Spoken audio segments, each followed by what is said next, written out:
12 angry men, they judged a life. But lost their own. It's not just a film.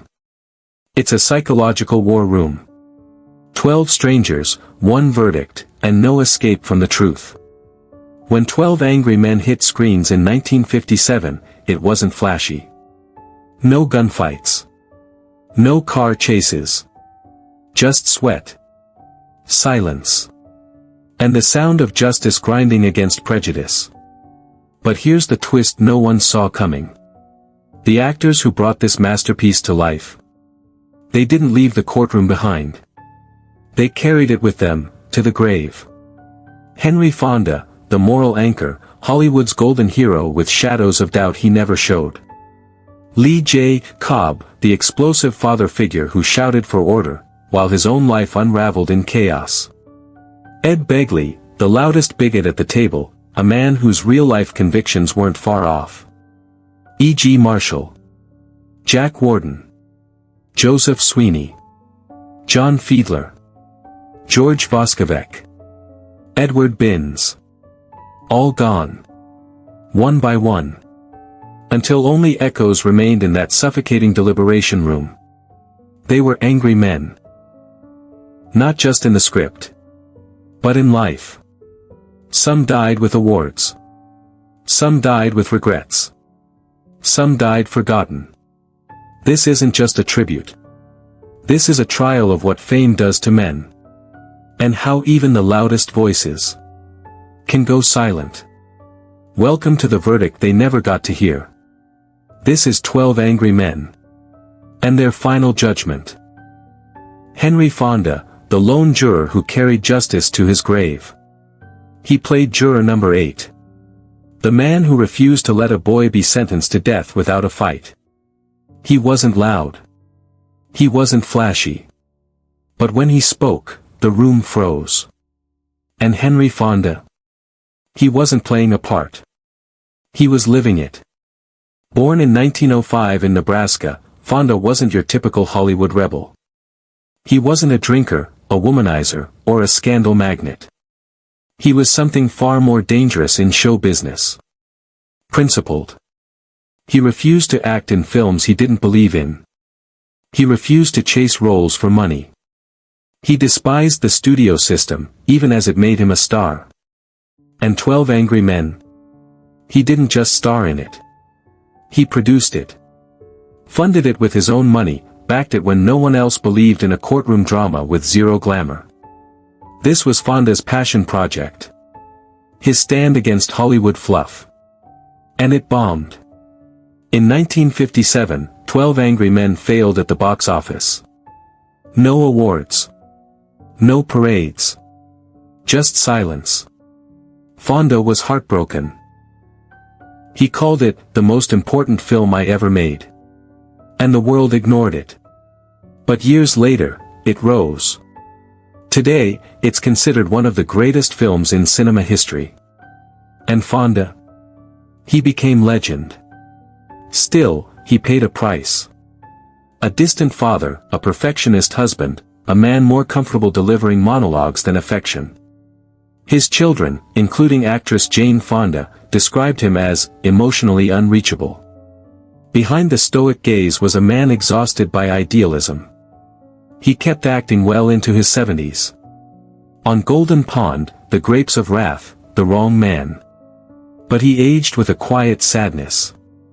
In 1982, just months after winning his first and only Academy Award, Henry Fonda died of heart failure. He was 77. He never saw 12 Angry Men become a classic. Never heard the standing ovations. Never knew how deeply his quiet rebellion would echo. But in that sweat-filled room, when he stood alone, and said, "It's not easy for me to raise my hand and send a boy off to die," he wasn't just a character. He was a man telling the truth.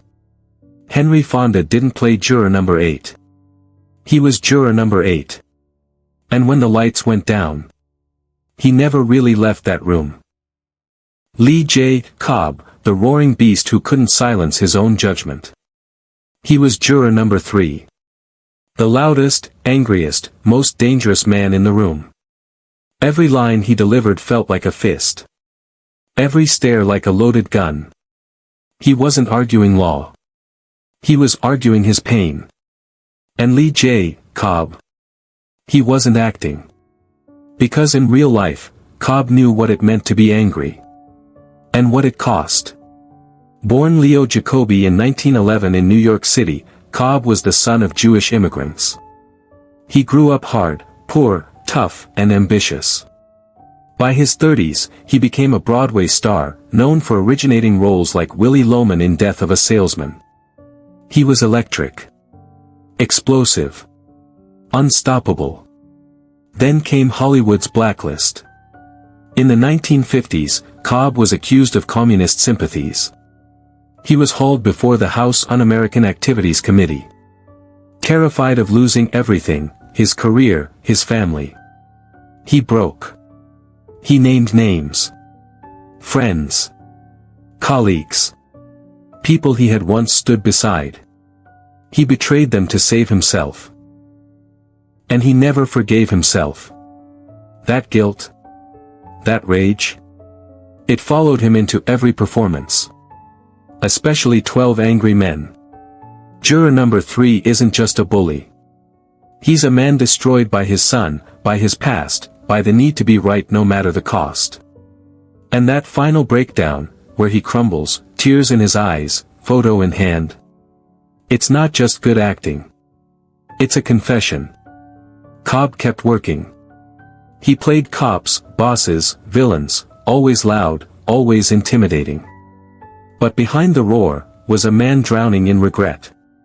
He died of a heart attack on February 11, 1976, at 64. No dramatic final act. Just a man whose voice finally went silent. Lee J. Cobb didn't play angry men. He was one. And maybe, just maybe, juror number 3 was the role that let him scream the truth. Without saying a word about himself. Ed Begley, the loud bigot who died alone with the noise still echoing. He played juror number 10. The unapologetic racist. The man who spat venom across the table until even the angriest jurors backed away in disgust. His monologue. That vile, disgusting rant. Wasn't just a performance. It was a mirror. And no one liked what they saw. And Ed Begley? He owned that mirror. Born in 1901 in Connecticut, Begley was a self-made actor. A character man, a Broadway success, a Hollywood late bloomer. He wasn't handsome. Wasn't charming. But he could deliver a line like a punch in the face. And that made him dangerous. In the 1950s, Begley was everywhere. Westerns. Noir. Dramas. He played corrupt cops, bitter politicians, tired fathers, broken men. He won an Oscar in 1962 for Sweet Bird of Youth. But it was 12 Angry Men that cemented his place in the dark corners of cinema.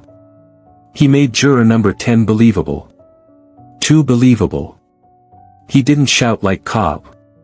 He oozed hatred. The kind passed down through generations.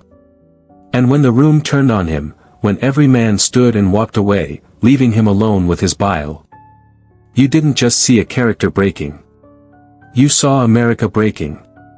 But behind the scenes, Begley was far more complex. Quiet. Thoughtful. Private. A union supporter. A man who stood for fairness in casting, even as he portrayed its ugliest enemies. He continued acting into the late 60s, but his health declined. His final years were spent out of the spotlight. No scandals, no headlines. Just the hum of a career winding down. On April 28, 1970, he died of a heart attack at age 69. No big funeral. No Hollywood tribute. Just a line in the trades. Another angry man, silenced. But his performance still shakes audiences to this day. Because Ed Begley didn't just show us the problem. He made us sit in it. And when he fell silent in that courtroom, you could hear every lie America ever told itself. Jack Warden, the smiling juror with a fighter's heart and a bruised soul. He was juror number 7. The guy who didn't care. The one who had tickets to a ballgame and just wanted the whole thing to be over. Sarcastic. Dismissive. Detached. But by the end, even he couldn't look away. And neither could we. Because Jack Warden knew how to play the reluctant witness. The man who pretends not to care. Because caring hurts too much. Born John Lebsalter in 1920, Warden's life didn't start on stage. It started in bar fights and bloodied rings. He was a professional boxer in his early 20s. Then served in the U.S. Army during World War II. Paratrooper. Front lines. Real war. He broke his leg in a jump. Spent months in a military hospital. And during that time, discovered acting. And thank God he did. Warden had that face, like he'd taken a few hits but could still crack a joke. He played soldiers, reporters, cops. Guys who knew how to survive and didn't complain about it. In 12 Angry Men, he made apathy feel dangerous. He didn't scream. He didn't moralize. He just let the weight of justice slowly crush his smirk. That's what made him brilliant. Warden went on to a massive TV and film career. The Verdict, All the President's Men, Heaven Can Wait, While You Were Sleeping. He won 2 Emmy Awards. Was nominated for 2 Oscars. But never quite became a household name. He liked it that way. In his later years, he suffered from failing health, especially after the death of his wife, Fonda. He quietly retreated from Hollywood. On July 19, 2006, Jack Warden died of heart and kidney failure. He was 85. No drama. No scandal. Just the quiet exit of a man who spent decades telling the truth through the mouths of characters who'd rather not.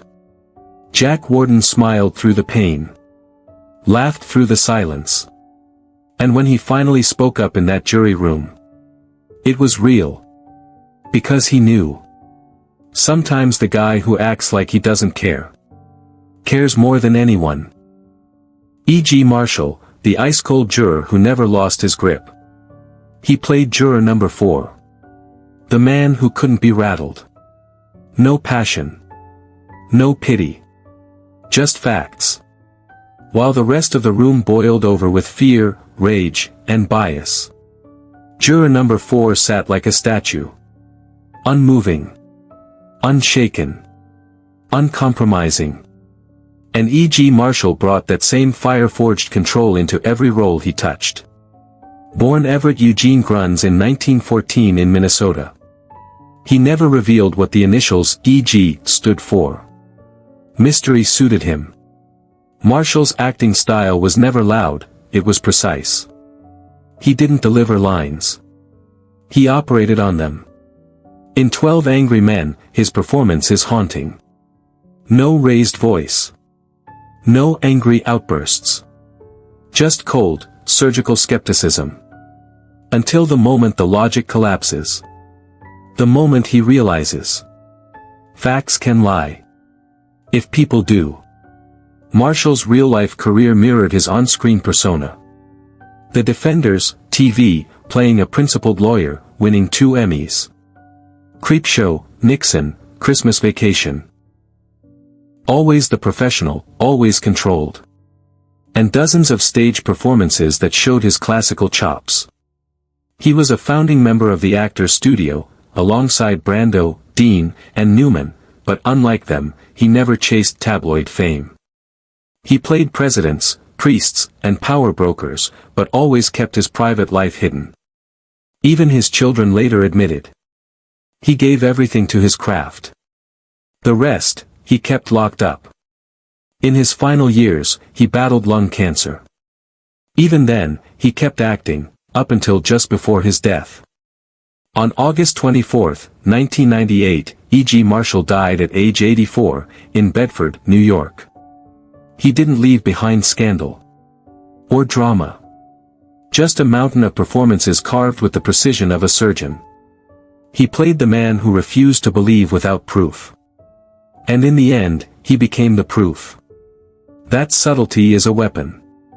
And sometimes, the man who never sweats is the one who burns the hottest inside.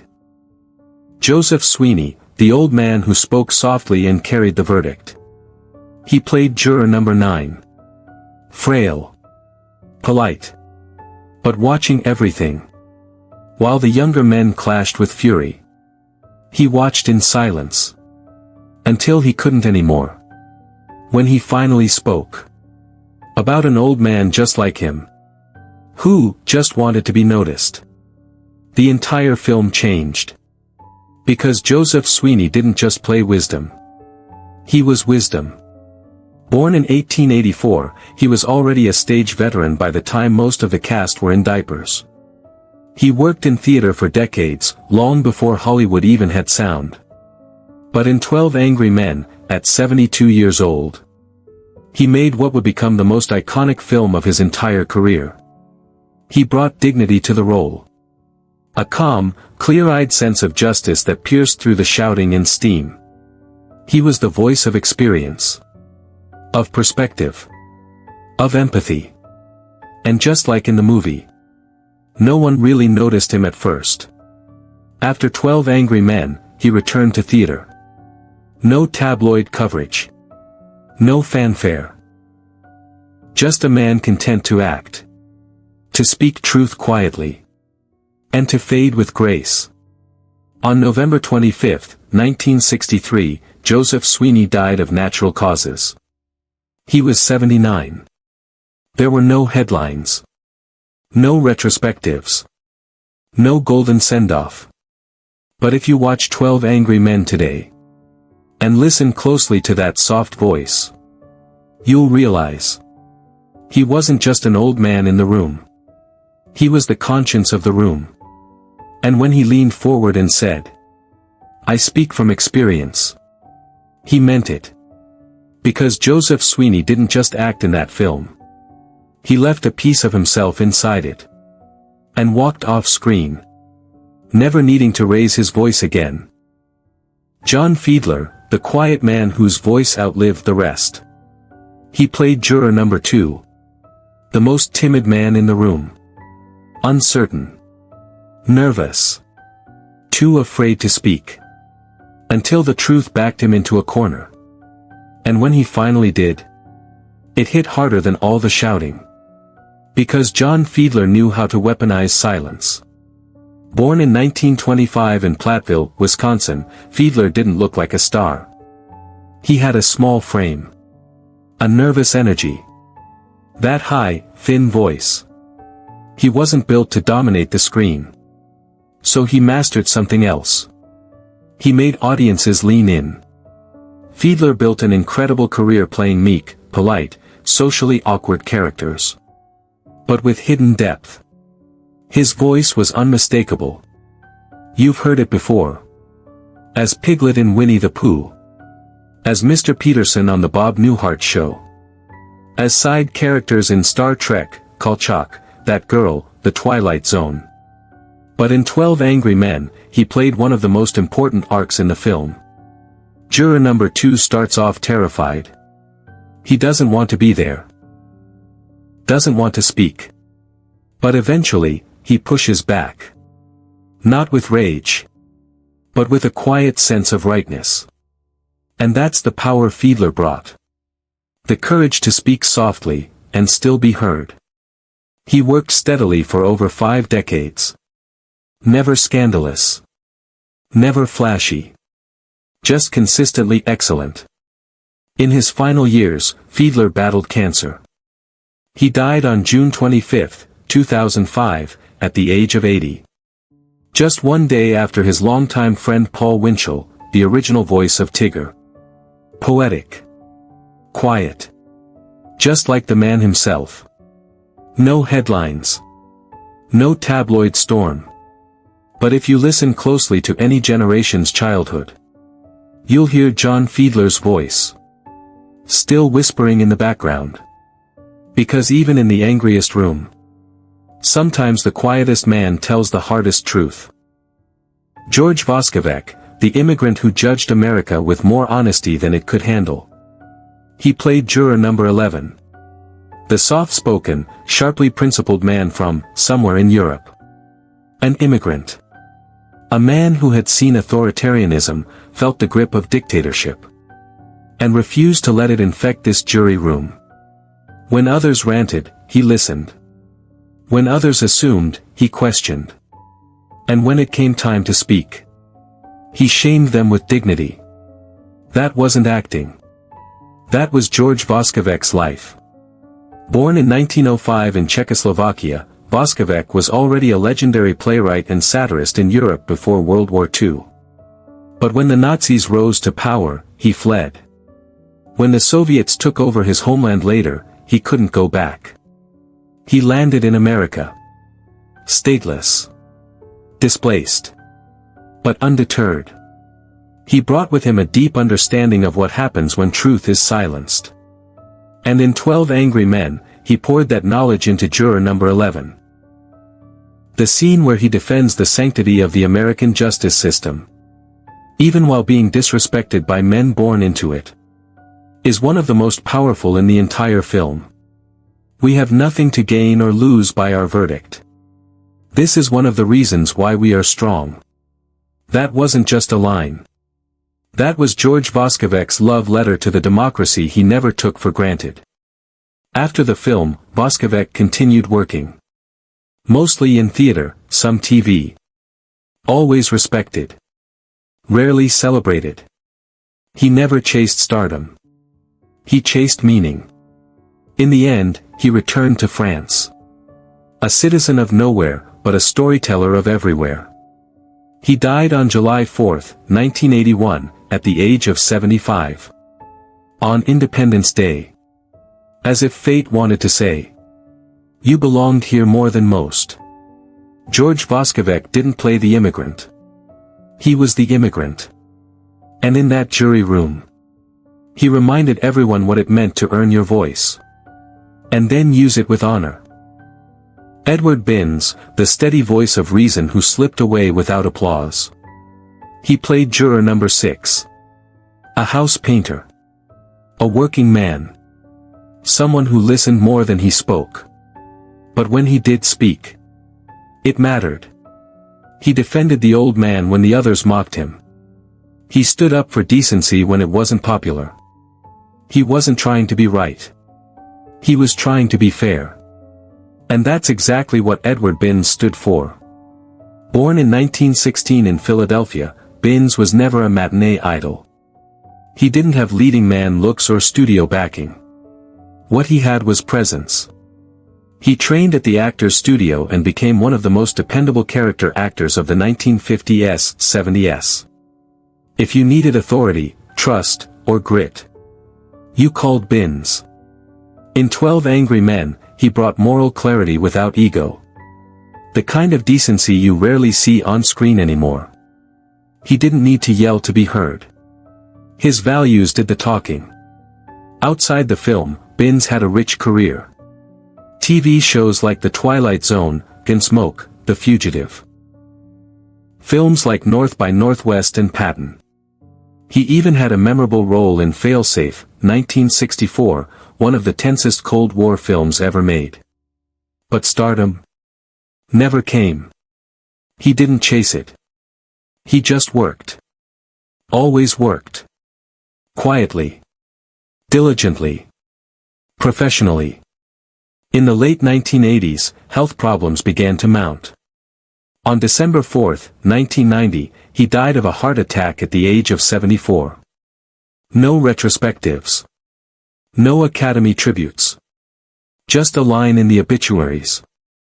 But if you've seen 12 Angry Men, you'll never forget juror number 6. The man who didn't need to win the argument. He just needed to get it right. And that's what Edward Binns did. Every single time. Martin Balsam, the reluctant foreman who held the room together, and fell apart quietly. He was juror number 1. The foreman. The guy in charge of a room full of men who didn't want to listen. Didn't want to agree. And definitely didn't want to sit still. And yet, he held it together. Calm. Measured. A man trying to balance chaos without becoming part of it. And Martin Balsam? He played that tension because he lived with it. Born in 1919 in the Bronx, Balsam wasn't a spotlight chaser. He was a craftsman. A guy who worked with giants, Brando, Hitchcock, Coppola. But never needed to be one. In 12 Angry Men, he brought the glue. He wasn't the most righteous, or the loudest, or the most conflicted. He was just the one who had to keep the fire from burning down the room. And he did it, like a professional. That was Martin Balsam's entire career. You've seen him everywhere. Even if you didn't always realize it. Psycho, he's the detective stabbed on the stairs. 1,000 Clowns, Oscar-winning performance. All the President's Men, Catch, 22, The Taking of Pelham 1, 2, 3. He made every role feel real. Not because he had the biggest scenes. But because he made the small ones matter. Off-screen, he was a gentle soul. Twice married, once to actress Joyce Van Patten, with whom he had a daughter. But like many character actors, his legacy faded while others stood in the spotlight. On February 13, 1996, Martin Balsam died in Rome of a stroke. He was 76. No fanfare. No grand final act. Just another quiet man exiting a room full of noise. But in 12 Angry Men, he was the one who took the chair no one else wanted. And sat in it with dignity. Because sometimes, being the leader means shutting up and listening. And Martin Balsam did that better than anyone. Jack Klugman, the voice from the streets who never stopped fighting. He played juror number 5. Young, quiet, uncomfortable. But when the other jurors started talking down about those people from bad neighborhoods, he stepped in. Not with rage, but with something more powerful. Experience. Because Jack Klugman knew that world. Knew what it meant to grow up with nothing. Knew what it meant to be overlooked, until you spoke up. Born in 1922 in Philadelphia, Klugman was the youngest of 6 children in a poor Russian Jewish family. He worked his way up. From struggling student to GI in World War II. To finally making it onto the New York stage. When 12 Angry Men came around. He was still early in his career. But he gave one of the film's most quietly unforgettable performances. Juror number 5 is the guy who knows what a switchblade looks like. Knows how it's held. Knows what violence looks like, and what it does to people. His moment wasn't big. But it turned the whole case around. And that's what Klugman did best. He changed everything, without raising his voice. After the film, Klugman became a television powerhouse. The Odd Couple, as sloppy, lovable Oscar. Quincy, M.E., as the crusading medical examiner, one of TV's first crime-fighting scientists. He wasn't pretty. Wasn't polished. But man, could he act. He won 3 Emmys, dozens of nominations. And the hearts of millions who saw themselves in him. But life fought back. In 1974, Klugman was diagnosed with throat cancer. He survived. But lost a vocal cord. Doctors told him he'd never speak again. He said. Bullsh *T. He taught himself to speak. Raspy, strained, but fierce as ever. And he kept working. He died on December 24, 2012, at age 90. Leaving behind one of the longest, toughest, and most human careers in Hollywood. Jack Klugman didn't just play the juror who came from the streets. He was that man. And when he stood up and said, "You don't know what it's like growing up with nothing," he wasn't acting. He was testifying. Robert Webber, the man who forgot what he stood for, and couldn't outrun the fade. He was juror number 12. The advertising guy. The smooth talker. The overconfident observer. The man who cracked jokes, offered meaningless insights, and changed his vote like he was toggling between headlines. And in real life, Robert Webber was just as complicated. Born in 1924 in California, Webber served in the U.S. Marine Corps during World War II, fighting in the Pacific Theater, including the brutal Battle of Saipan. He came home with medals and trauma. But like many of his generation, he didn't talk about it. Instead, he poured himself into acting. And in 12 Angry Men, he delivered a performance so subtle, most people overlook it. But watch again. Juror number 12 isn't just comic relief. He's not just the shallow guy. He's the mirror. He represents the man who believes image is everything. Who measures worth in slogans, posture, and charm. But when real truth enters the room, he freezes. He buckles. And he disappears. That was Webber's brilliance. He made emptiness visible. After 12 Angry Men, he built a long, steady career. The Sandpiper, Harper, The Dirty Dozen, 10. He became the go-to actor for charming executives, shady politicians, and double-dealing bosses. In his best roles, he showed how charm can become cowardice. And how modern men often mistake talking for meaning something. But beneath the suits and silver hair, Webber was battling his own silence. He kept his life extremely private. He avoided scandal. But in the 1980s, he was diagnosed with Lou Gehrig's disease, ALS, a slow, cruel unraveling of the body. He continued acting until he couldn't. And on May 19, 1989, Robert Webber died at age 64. He left quietly. No final press tour. No drama. Just like his juror. He slipped out of the room while others were still arguing. But make no mistake. Robert Webber mattered. Because in a film about principles, he showed us what happens when you don't have any. And that's a warning louder than any gavel.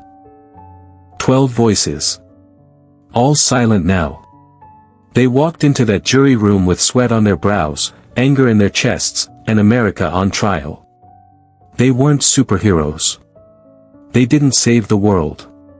But they did something rarer. They listened. They changed. And they fought for one human life. But now, they're all gone.